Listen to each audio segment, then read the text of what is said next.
Hello! Welcome to Kanyakumari கலாட்டா. இன்னைக்கு நம்ம பார்க்க போறது என்னன்னா, சோயா பீன்ஸ் குழம்பு தான் வைக்கிறது எப்படின்னு பார்க்க போறோம். ரொம்பவே சிம்பிளான ரெசிபி. வாங்க எப்படி செய்றதுன்னு சொல்லிட்டு பார்க்கலாம். சோயா பீன்ஸ் குழம்பு செய்றதுக்கு, சோயா பீன்ஸ் வந்து நமக்கு எவ்வளவு தேவையோ, அவ்வளவு வந்து நம்ம ஒரு மினிமம் 6 மணி நேரம் ஊற வச்சிரலாம்.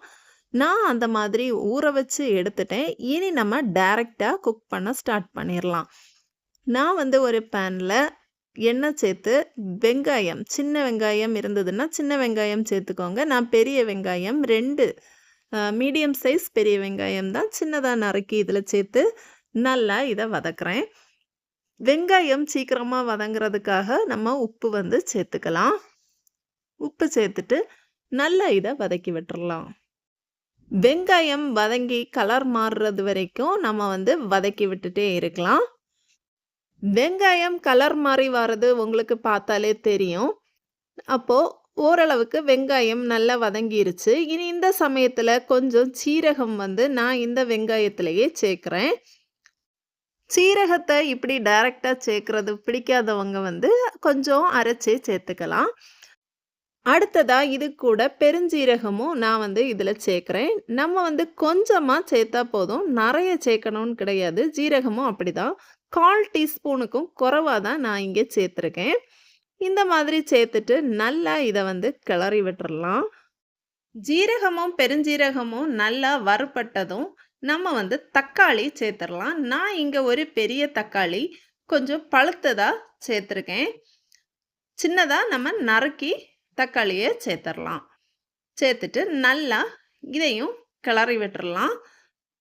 தக்காளி நல்லா வெந்து வரணும். தக்காளி நல்லா பழுத்ததா சேர்த்திங்கன்னா சீக்கிரமா வந்து வதங்கி வரும். இப்போ நான் சேர்த்துருக்க தக்காளி பார்த்தீங்கன்னா பழுத்திருக்கு. ஆனால் ரொம்ப வந்து பழுத்திருக்குன்னு சொல்ல முடியாது.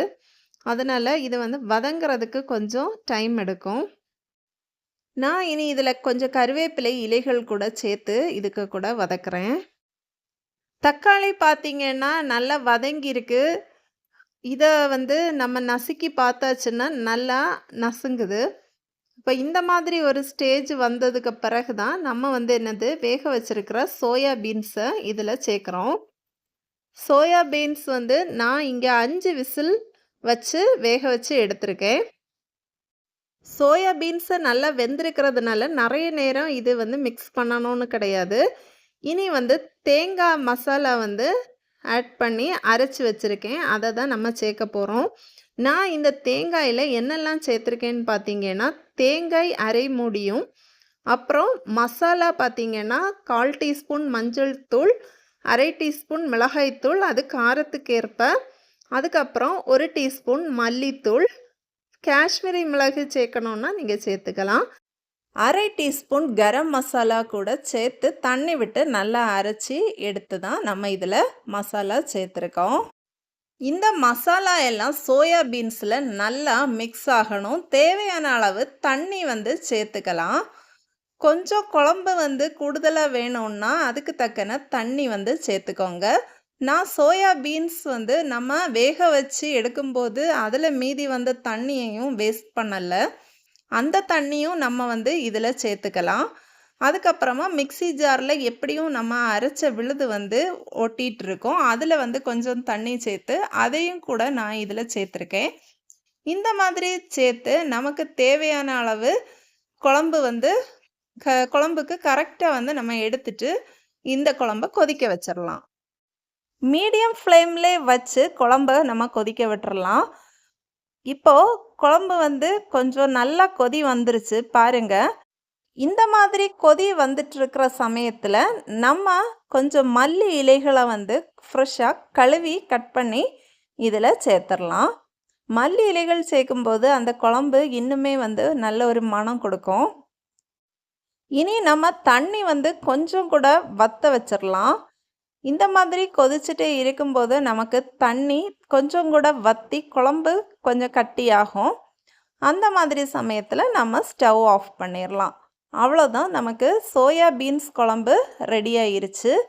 இது வந்து பார்த்திங்கன்னா தோசை, இட்லி, ஆப்பம் இந்த மாதிரி எந்த ஒரு பிரேக்ஃபாஸ்ட் இருந்தாலும், டின்னரா இருந்தாலும் நமக்கு வந்து ரொம்பவே டேஸ்ட்டா இருக்கும். நல்ல ஒரு சூப்பரான காம்பினேஷனா இருக்கும். சப்பாத்தி, பூரி கூடவும் இது வந்து செமையான காம்பினேஷனா இருக்கும்.